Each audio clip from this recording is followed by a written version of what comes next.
Sly Media TV, building bridges.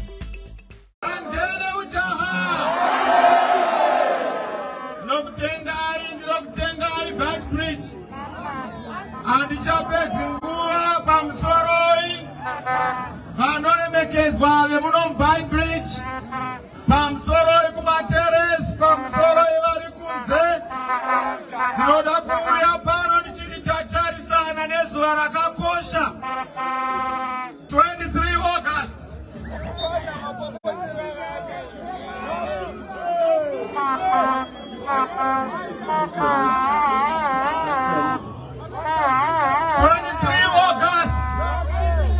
Yakati koshera munyika mose nezulo dangandiri kumulilima dangandiri kumangwe chaitika ndechekuti munyika munhu wese ari kuti basa raakudipa nderekuti munyika muve neshanduko. Chembere dzati aiwa ngakuve nepanduko.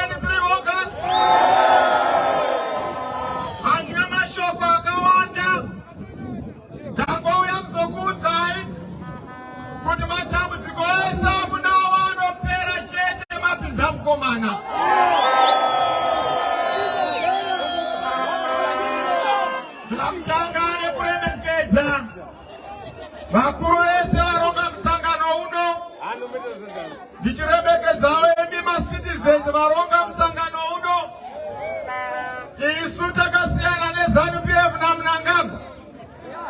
Mnangagwa adeze zimashopu ese avarwa dei mavhenga asanza musikuzoita basa izvo zideri Mnangagwa pakazara mabhazi muchipuwa chicken asi mauya mega pasina kana chicken zvinorema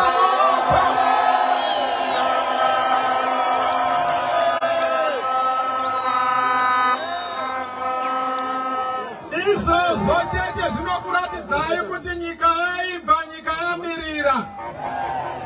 Kenani tiri kupinda chete chero Farao akamira sei, Kenani tiri kupinda.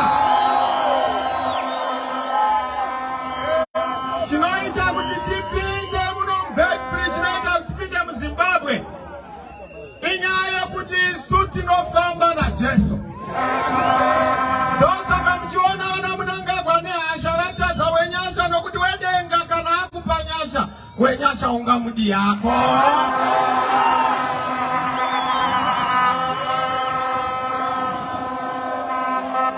Vakaona vachema nyika yose vakanga vatitorera kapati yataiva naye nguo tsvukwi, vakati pamwe mukomana anosara ari mushwi izvo kurikava jerye uriyambutsa ukandibvisira zvinorema wandipa zvakareruka.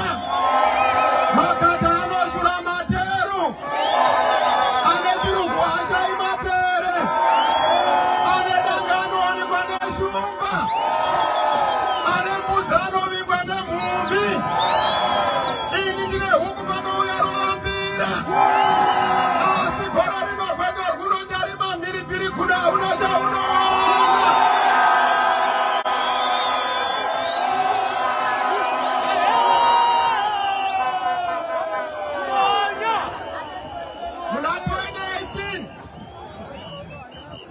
Muna 2018 wapindara mkomana.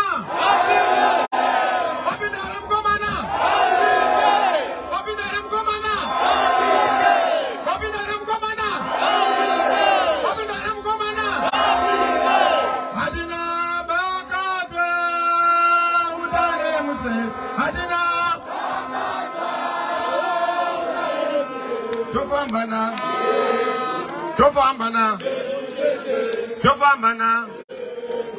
tofambana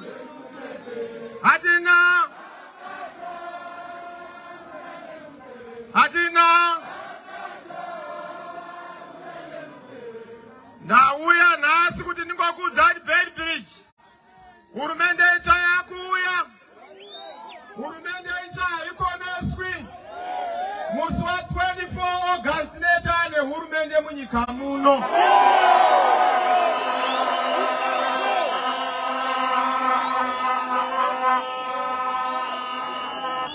Sei tichida hurumende itsva. Tinoda hurumende itsva nokundanzwa muno Beitbridge. Kuuya kweZimbabweans. Kwaunza nhamo, kwaunza kutangura, kwaunza kushuphika.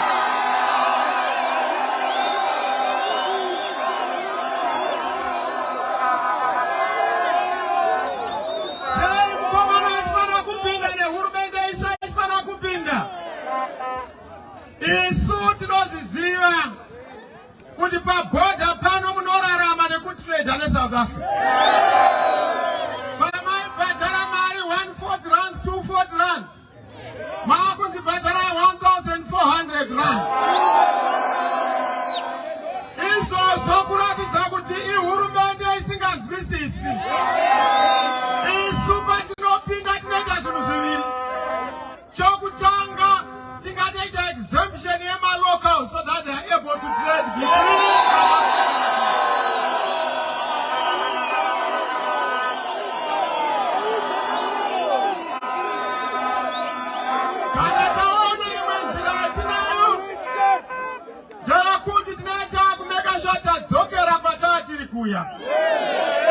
Asi sei vari kudaro muridzi wekambani iri kuita zvemabhodha akauya necorruption. Ndonyaya yokuti kana tapinda ndine tochi inovheneka pese pane zvipfukuto zvapedza dura renyika.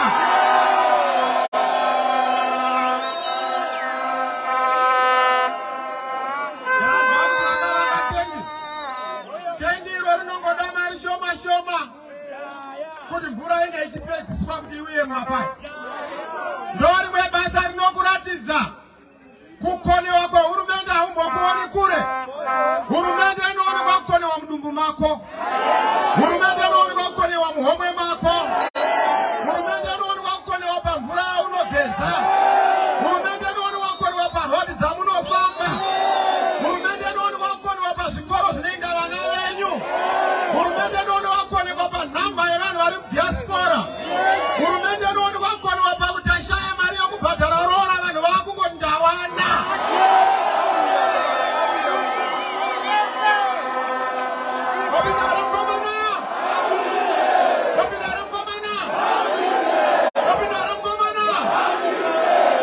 Mukomana kuti apinde nhoroondo munoiziva muinclusive government uri muchato wedhongi nebere panga pane kusawirirana asi zvakaitwa makazviona. Kana ari semaraini atatiri kuenda tiri kucommunication maserofoni makaona akauya kwamuri. Masimukadzi nanhasi munawo ikoko achipa kudarika madomasi. Zvino kana zvakadai mukomana asati avo pamusoro kuzoti mukomana akapinda chii chinoitika nyika inozara uchi nemukaka.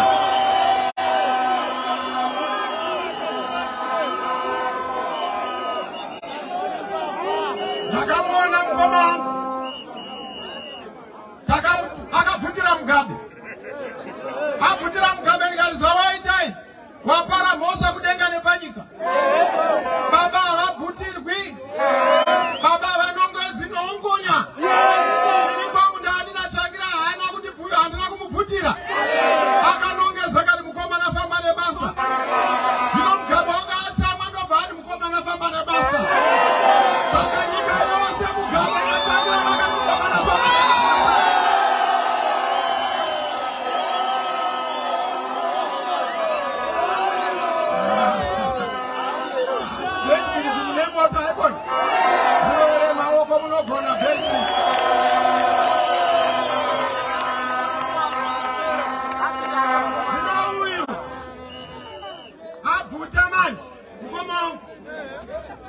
akapuwa mukana akati metuyeza mudhamudhara wake hapana chakabuda. Ike zvino atora dzimwe 5 years akabvutirawo mukomana 2018 ati makanwaro akabvuta akabatsirwa nekoti. Isu tatamurova asi rwendo rwuno yafamba kamwe haitewi.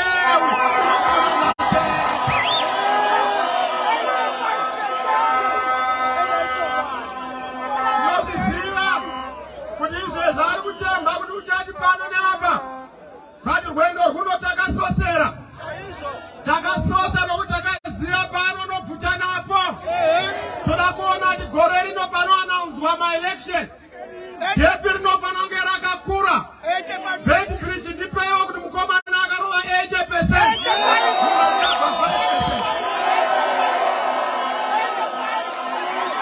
Wapindara mukomana.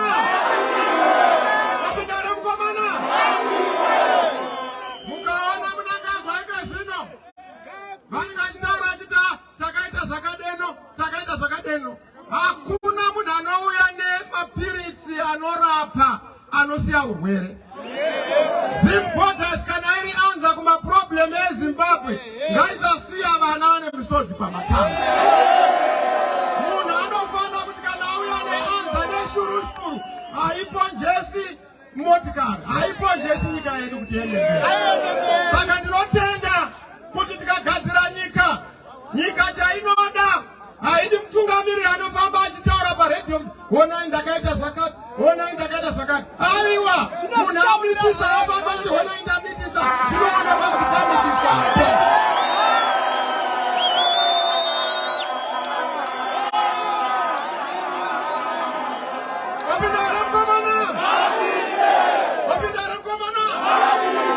Wapindara mukomana. Isu tinoda kuti mabasa azvitaurire. Patiri kuenda kusarudzo panenge pane a very clear choice. Rima nechiedza. Ramangwana nevanesu. Panonaka nepanovava. Panotapira nepanovavira. Payelo nepagreen. Pachigunwe nepachipakira. Muri kunovhotera pachigunwe kana nepachipakira.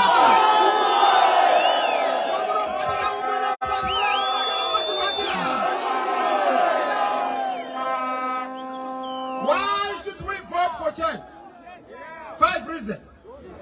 Number 1, we have to vote for change because we want a leadership that fears God. A leadership inoshamwari haiurai. A leadership inoshamwari haisungiwa na job scala. Haunakana kukutonga no pay. Muhova kuvarira shwa mumwena. Izova hakuna. Tichingopika chete job scala out. Ngarukume out. Muhova akamani kitwa out.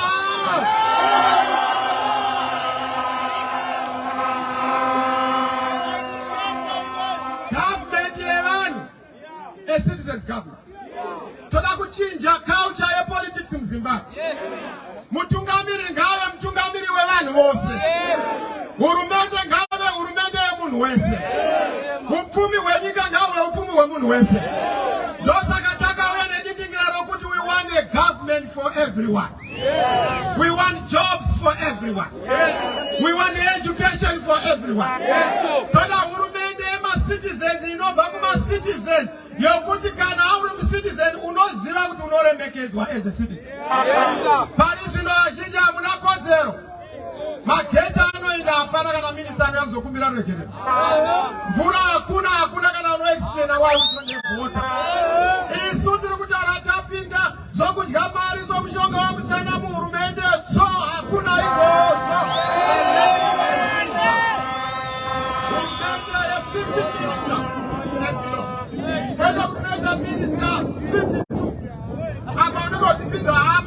No job creation except to create a ministries as Nabas. For support a program in your Beitbridge way. Tiri Papa, Trukula Zorera, Nyaya Kutipanda devolution munyika muno. We want authority to be devolved.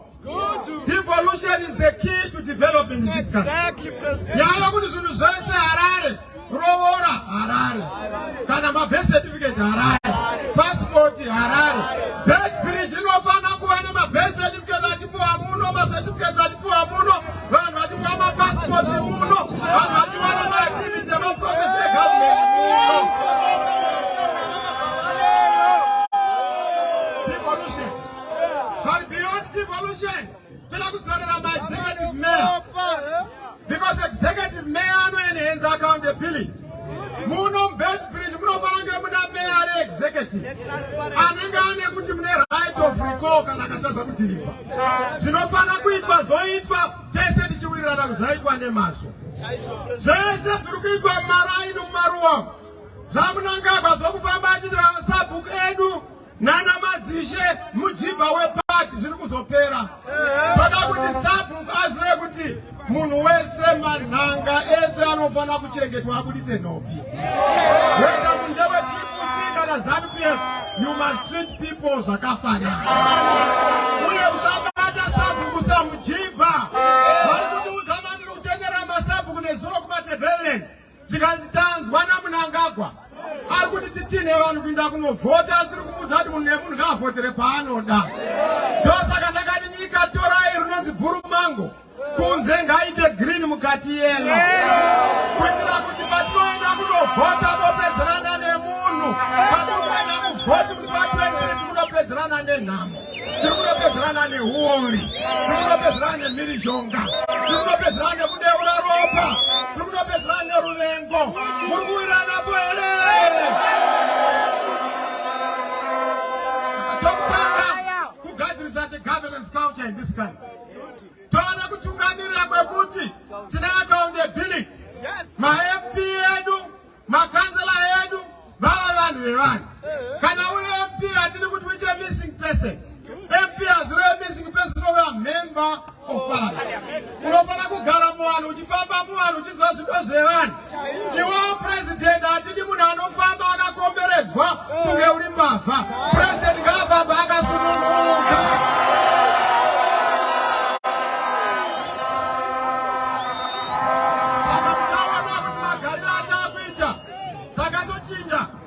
Chokutanga takatara hakuna anonzi chef. Hakuna anonzi top table. Nokuti pazvinotangira mukangova patop table, mhepo yavanofema patop table yakasiyana neyamunofema. Havachanzwisisi zvichemo zvenyu. Ndosaka muchiona magariro edu, we must be together as one. For everyone, for everyone, for everyone. Munoidare hurumende iyo.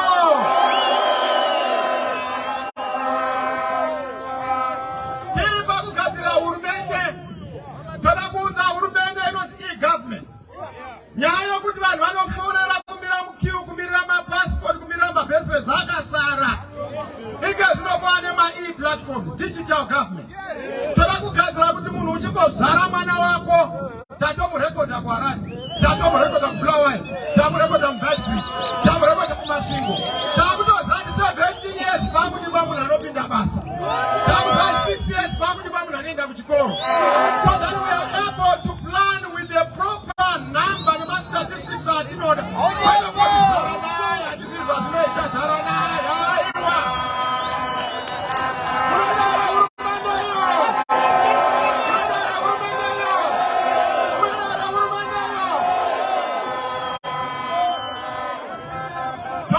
Zimbabwe government manyama.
Tadaro Beitbridge. Tosi ya kuti nyika yedu yagadzirwa yakunona. Asa asipere ipapo. Toda kuti mumaruwa mutange kuona development. Toda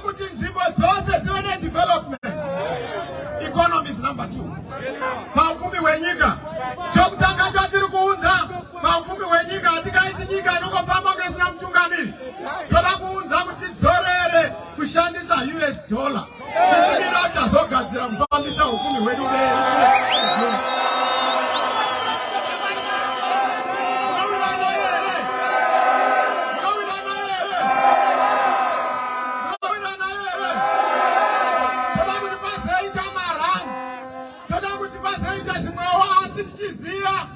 pari zvino tiri kungoshandisa yekarenzi inooneka nyaya yokuti vanhu vanotenga nembudzi vanhu vanotenga nehuku vamwe vanotenga nemaRTGS vamwe vanoita barter trade zvakasara izvozvo isu toda kuti zvinhu zvigadzirwe izvozvo mukomana achipinda chokutanga ikonomi yese mapurisa puwa US dollar rako muhomwe maticha US dollar rako muhomwe manesi US dollar rako muhomwe nechidiki US dollar rako muhomwe muzvitoro US dollar rako muhomwe kuchikoro US dollar rako muhomwe nyika yoenda mberi toenda mberi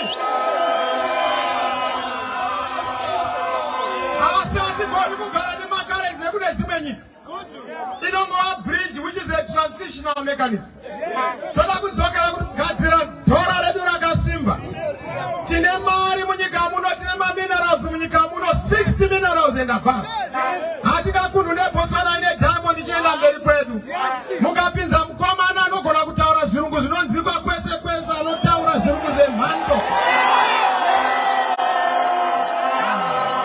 togadzira mangwanani banani mukomana wapindaye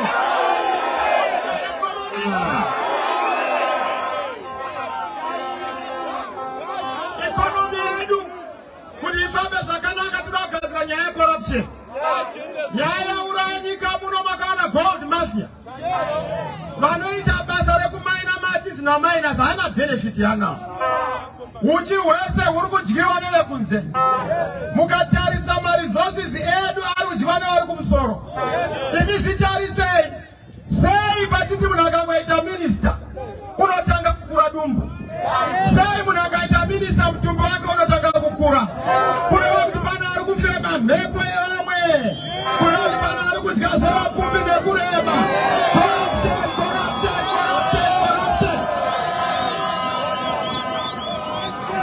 ende mukazvitarisa munyika muno hove inotanga kuora kumusoro vazhinji vanoenda kunokwesha manga vakaona atsemuka kumakumbo manga anotangira kumusoro mutungamiriri ndiye anenge ari mukuru wecorruption ndiye anotanga kugadziriswa kana mida nyika inange muZimbabwe chimbochinjaiwo usavi apa ngatimbondochinja usavi machangisa mamunawo chimbochinjai momboita kunyama maretera Beitbridge oye maretera Beitbridge oye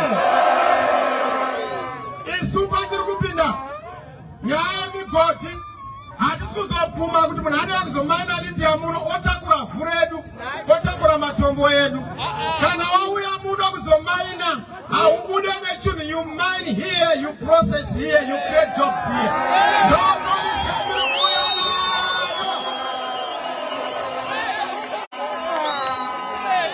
tarisai tumwe nyika vanenge vaine magoriti nyika dzisingaite mine gold dzine dzichiita extra shamari ngatimbonyararai vanomaina gold munofanira kunzwisisa kuti vari kumaina gold tisu vari mukatarisa hatina kana magold reserves vasina gold vari kunze ndo vanenge vakabata gold kureva kuti vanotenga kwatiri varakapfusa vari kudya zvemarema nokuti hatisi kuona manje kana tapinda isu hakuna gold rinobuda risiri processed muno ndo matichagadzira vana kwekwe must be the gold city where there is lithium there must be a city where there is mining tinofanira kuita diversify tovaka madhorobha matsva macities matsva around the area kwatine maresource opinare mukomana opinare mukomana kana arisa agriculture ndakanzwa vachitaura musunoni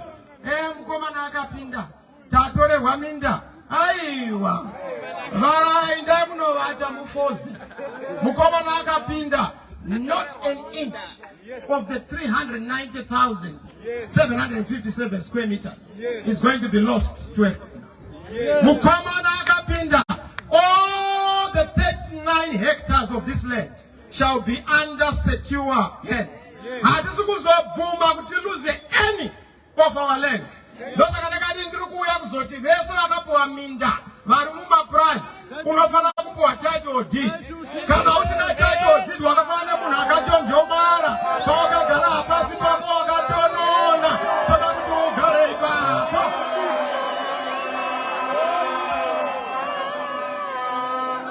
Saka ninokutendai kuti manzwisisa nyaya agriculture. Is who want to restore our bread basket status in this country. Zimbabwe is the country that would not feed the whole world. We must be known for our best beef. We must be known for our best cotton. We must be known for our best tobacco.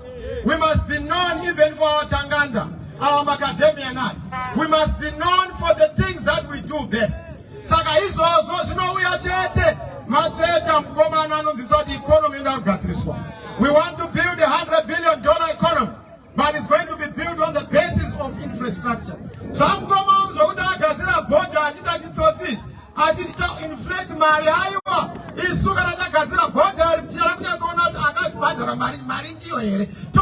modernize, proper ICTs, cheaper rates for you and not later. So that it may not be what is important. If you will not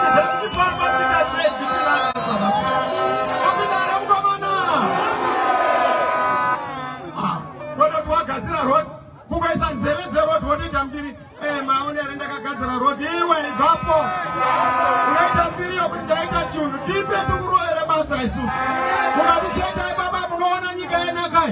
Tagami Baba and Beitbridge. 4 lanes with Aquara. Cheroka Japan road to who down in our road, who down in our road.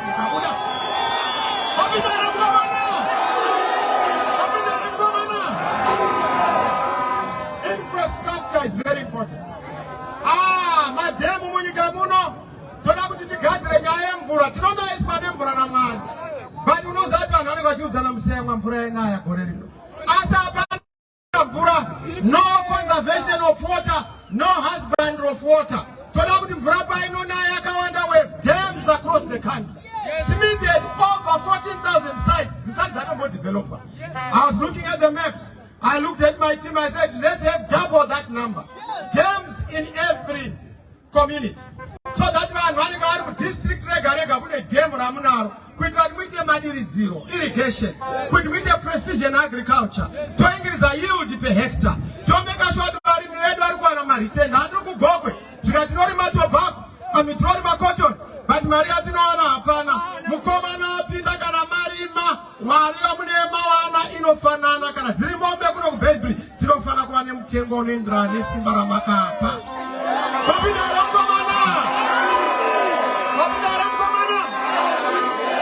Chechita to my social services. Now, Kurmiza, that time, media appearance, Mama, Maviri, Kumenes, Nekube, Patukita, Pangun. Sagat Murona and its meetings and now Yakuno. As no tender Yasha Zamaro to Pasimba. Don't tell down a patient, there's no amount of Beitbridge, no money.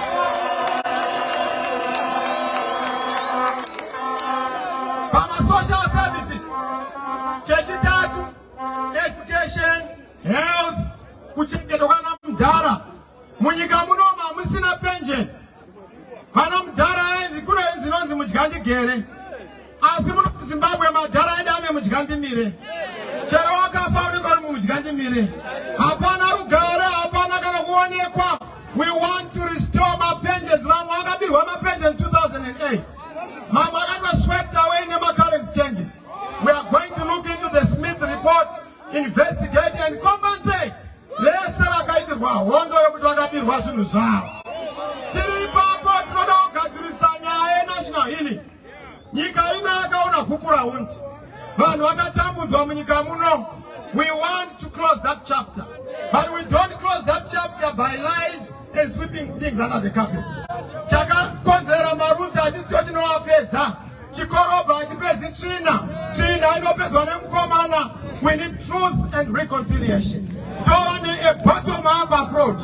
Tauya ma communities kuita proper national healing. Munowira na Beitbridge Mapenjenias varinzwa shokwe. Mawo veterans. Kubva 1980 wana chings vakasvika pakufana, hunzi vakasvika pakufana. Martins, we are vetting you. Munovetwa muvetoroi usingaperi. Iro rigorina ndakazasvika ndiri kuvaveta, gadzirai maakao. Kana election yakusvika movetwa.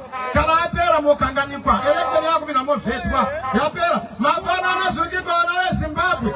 Munangagwa anodzokera kuvanhu election yakusvika oi mbeu. Election yakusvika oi ma-inputs. Machief election yakusvika oi mota. Yapera makanganikwa. Isai mukomana anokurangarira anozadumba risi election.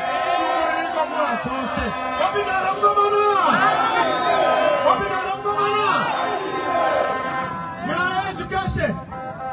We have looked at education. 3 fundamental things. Chokutanga, we must restore the dignity of the teacher. The dignity of education. We must be known as an education nation across the whole world. Because we have our best teachers, the students, they are top notch. But at the community papa, we must review the curriculum and syllabus. No more makala akaimposwa kwamuri. Toda kuunza a proper syllabus.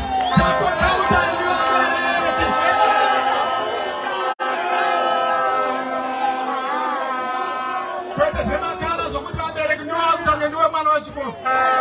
Kune uchizibata calculator indanotsvaga computer. Apa hapana futi internet yacho. Unozviita sei apa hapana connection. Toda kubvisa izvozvo touya kwamuri toenda kumaticha tobvunza kuti ndeipi syllabus necurriculum inobatsira vana nokubatsira nyika to be a competitive 21st century nation. Ndozvatiri kuuya kuzoita izvo. Munovira nazvo here? Munovira nazvo here? Munosvira nazvo here? Apasi kuchikoro toda kuchinja futi. Kubva grade 1 kusvika 7. We have already done the calculation. Hurumende ngaite take care of school fees. Mubereki uchimbomirira kuplana for secondary education.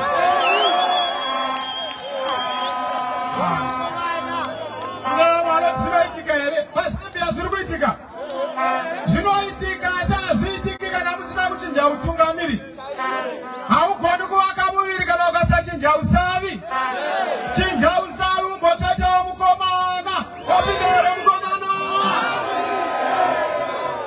Asi Beitbridge were maoko material mune makaita so.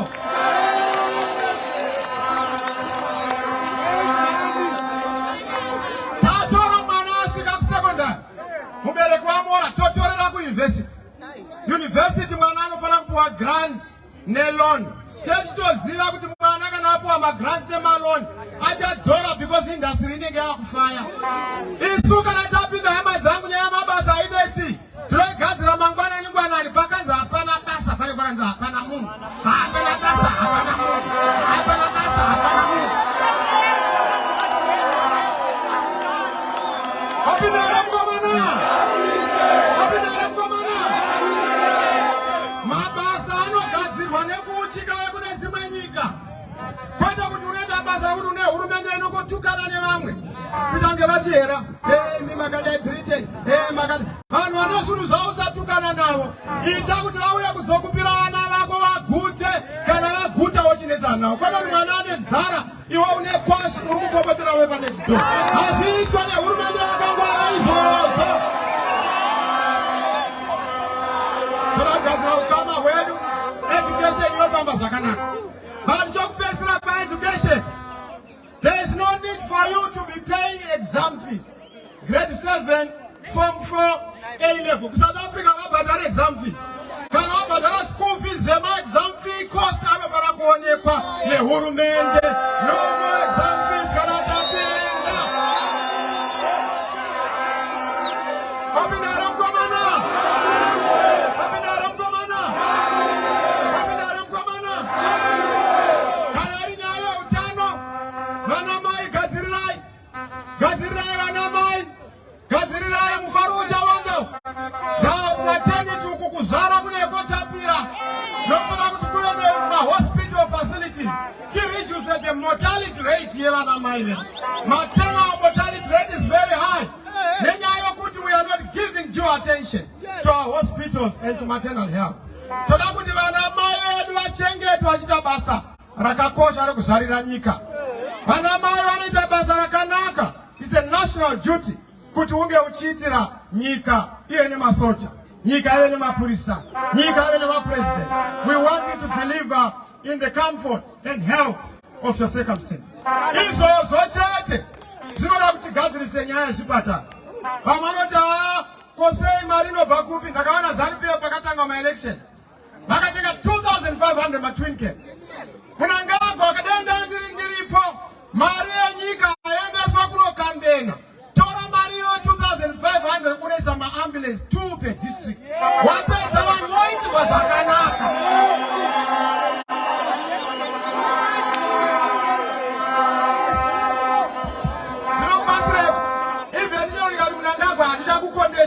Nakaona kana ari kubweza mumwe wakaanga naye ndachiri kundakidza kuti Mwari makanaka vedu zvedisa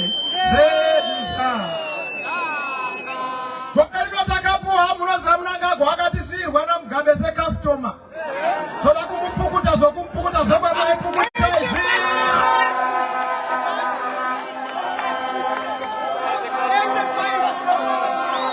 zvino ndakaona zvakona nazvamusana gonzo nachinai.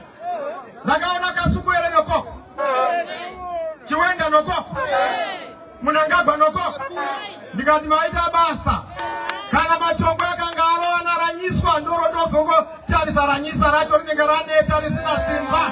Saka ndiri kunoona ranyiswa racho rorisiya rakanyisa iro totopedzera naro. Mnangagwa ndouya.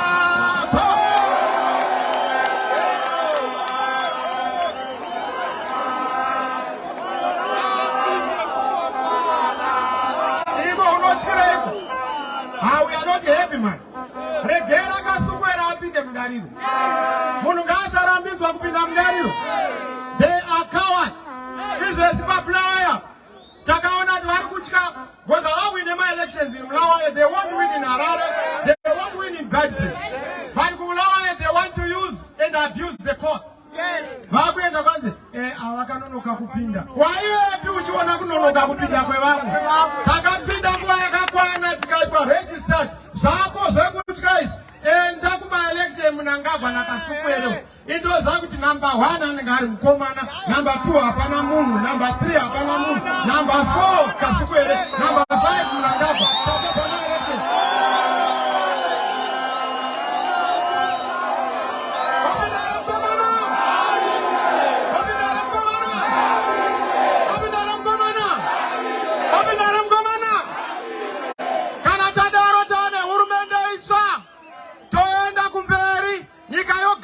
Tokanika migwagwa, tokanika zvikoro, tokanika zvipatara, tokanika mabasa, mafactory osumuka, nyika yone mufaro, rusununguko rwouya, akasana mbodyawo, uchine mukaka hwovamo, vekune dzimwe nyika vouya muno, tosukirwa ndiro nevekune dzimwe nyika, tofuzirwa mombe nevekune dzimwe nyika, isu tichifodora hope, nyika yanaka, mutungamiriri anaka, Zimbabwe yanaka, mabasa anaka, upenyu hwanaka.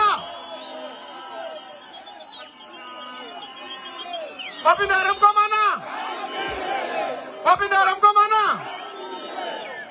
mkomana. Saka maizo aka program yedu panyaya health. Madhara yedu 65 years and above. Ngarapwe mahara nokuti zvirwere zvinenge zvawanda. Kana kuti madhara yedu achiri kungopinda muchipatara mumabhazi. We want to make sure that we have adult care. We have child care. We also have our veterans care.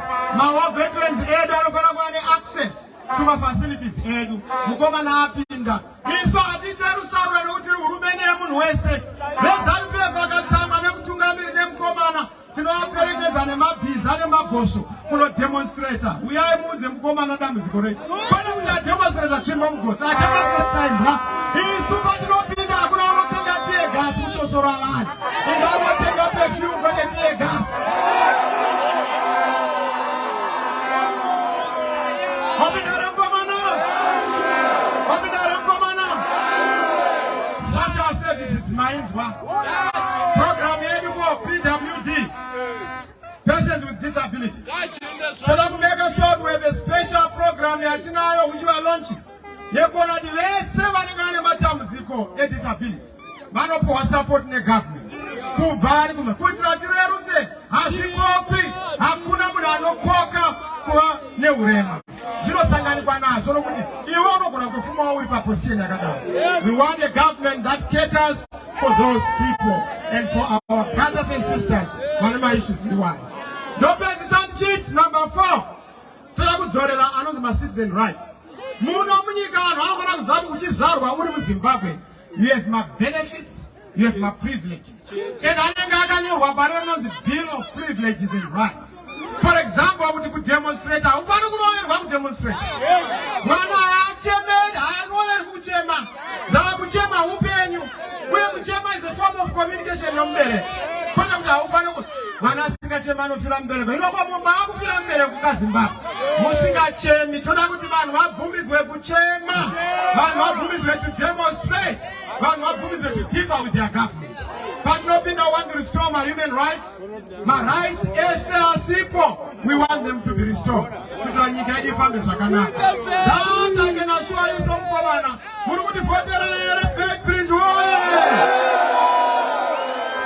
Kumateresi muri kutivhotera here Beitbridge woye. Kumateresi muri kutivhotera here Beitbridge woye. Vari muground mukati muri kutivhotera here Beitbridge woye.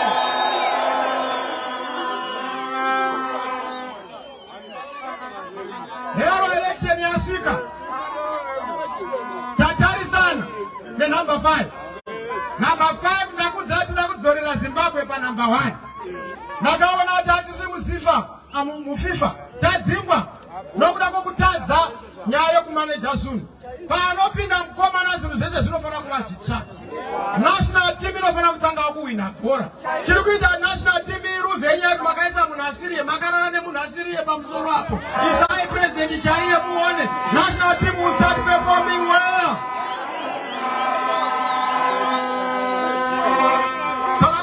Zimbabwe is as a country that produces and makes products made in Zimbabwe. Because you know, made in China, made in Japan, but made in Zimbabwe, made in Zimbabwe. It must be retail no product made in Zimbabwe. Orange crush made in Zimbabwe. Macadamia nuts made in Zimbabwe. Beef made in Zimbabwe. Lithium made in Zimbabwe. For the electric car. We must put Zimbabwe to be number 1 in producing, not to be a consumer. Mandaro mukatipa program toenda kunogadzira nyika pamusi 23. 23 muri kunovhota here? Ndimboona akanyoresa kuvhota those who are registered as voters. Muri kunovhotera mukomana here kana umwe uya? Mukomana here kana umwe uya? Mukomana here kana umwe uya? Yellow erekana green. Ndotenda zviro ere maoko Beitbridge woye. Program yedu tasarirwa ne 30 days. Takuenda kuma elections. Tasosera nyika yose. We have 6.6 million voters. You are part of that. Kana makanyoresa vote.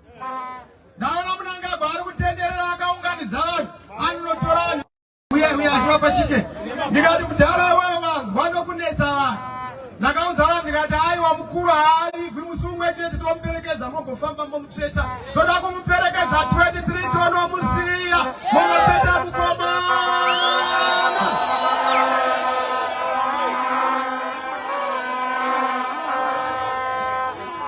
Isu tinozati hana zvaanotita hasha dzafara hadzishandi panyasa dzaJehovha. Munoziva kuti isusu saDhavhidhi akashandisa dombo rimwe kutsemura musoro waGoriathi. Ini ndiri kuona Goriathi ndiri kuda kumurova nechigwi ndakaramba maina simba toda chigunwe.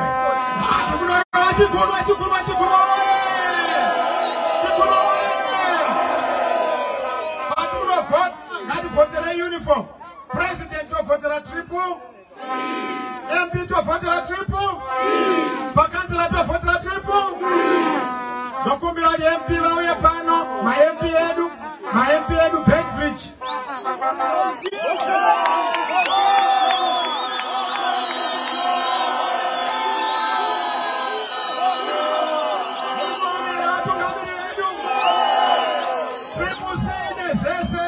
Mami, Daddy, young one. Mkomana wajiniki, moge nue. Ye watu kuna fagila baye, kuna mchapa ere. Hapa mnaga kwa hapa. Hapa simpanda za hapa. Kachere naso Chamisa kachere. Da. Mkombela wafoti bashaka. Na votela wa Chamisa. Siku zote zitoluka. Misonga votela mkwasha. Mwasifa bahani gayo. Votela ni mwana wanu. Mnoko rumenta. Mkwamana mnoti kanjele mtukana kanjele. Askana mjara mnoti kanjele muka kanjele. Kanjele babando kanjele. Kanjele babando kanjele. We are not for babando in. Yes, babando. Kurima laba.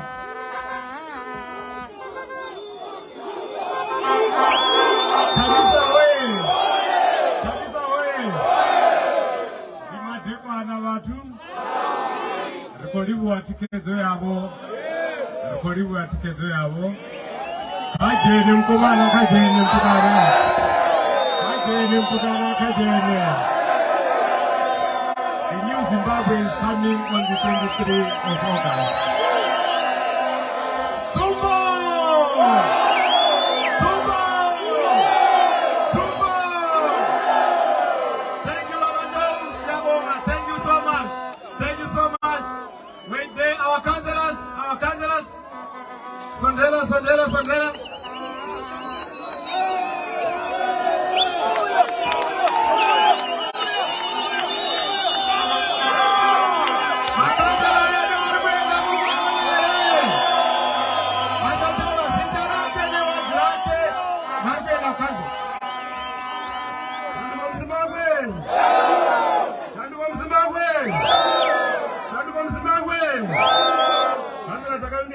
What three?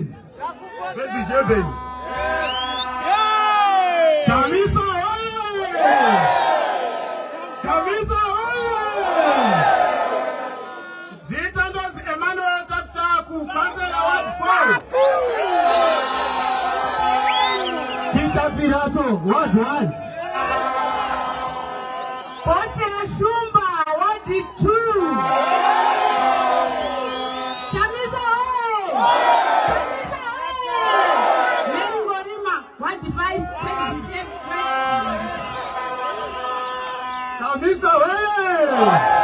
Chamisa oye! Manata John, what 6 Eben?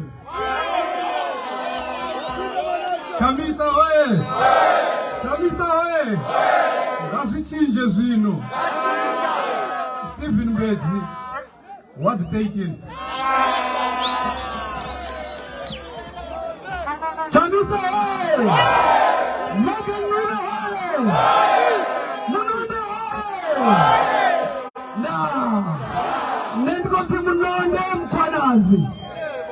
What 6 Beitbridge Rural, Beitbridge West.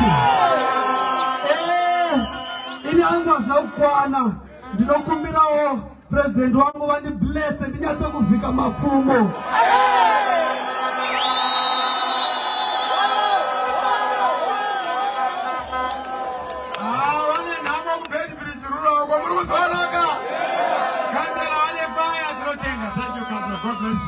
Kajene mpanga kajene.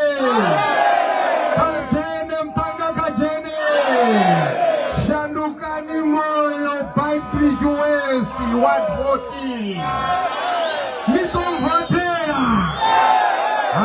The teachers in 23-24 we are having a new government. 24 we are having a new government. No, we don't have them.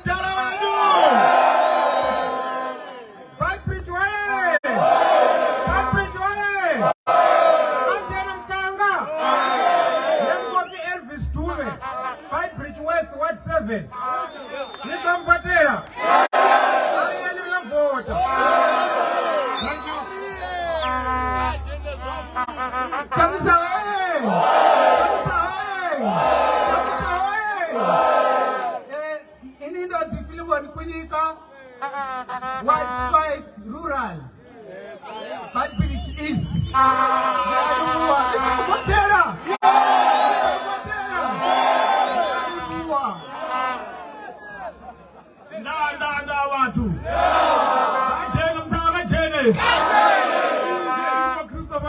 Vibes West, Ward 9. Ward 9 Diva. I'm a cheaper.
Ndotakaranga manda Beitbridge ya Dulibadzimu ndina chimbo nyana ati oba good kawimba malarimbe ni rote Triple C idowina Ndari Triple C idowina Aituma mina Triple C idowina Rumane Triple C the winner. Thank you very much. These are our conquerors who grew up with the Thank you so much. God bless you. Don't take out Beitbridge. I want to thank you, Beitbridge. Triple C, Zimbabwe is a rainbow. We're a rainbow movement. We have all the tribes. Nyalibonga, Tinokutendai, Maitabasa, Kwalumba, Tinotenda Zikuru, Mufabe Zakanaka Tonoona na kunovota vizuri. Nakutendai, Beitbridge vakatinakira. Thank you for the support kubridge kuno. Ndokulopinda nemari, mari ngaionekwe muno mubridge nokutokuvarise mari. Tatenga Maitabasa, God bless you. God bless you.